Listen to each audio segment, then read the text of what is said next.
20 años vamos a ser inmortales. Podremos decidir si nos morimos o no. ¿Quién será el gilipollas que se quiera morir? Bueno, estaba... ¿Qué, Tamara? Dime. ¿Te has elegido de todas las que hay la tuya? Todavía no lo tengo pensado, la verdad. Pero incinerar no. No me gusta el fuego. Mi nombre es José Rojano, de la empresa funeraria municipal. Tomaré nota de lo que ustedes quieren que se haga y les daré los horarios para llevarlo a cabo. Sí. Podemos facilitarles un servicio de música. Esto que estamos escuchando es el Ave María.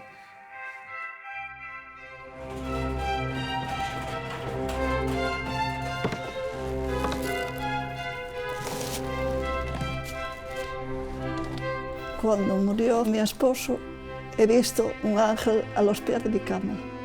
Y lo vi, ¿eh? No es mentira, lo vi como veo esta botella.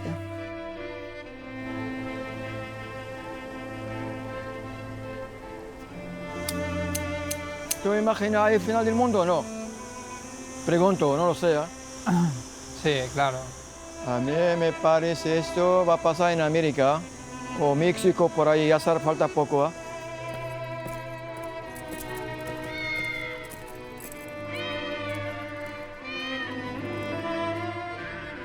Hola. Iya kau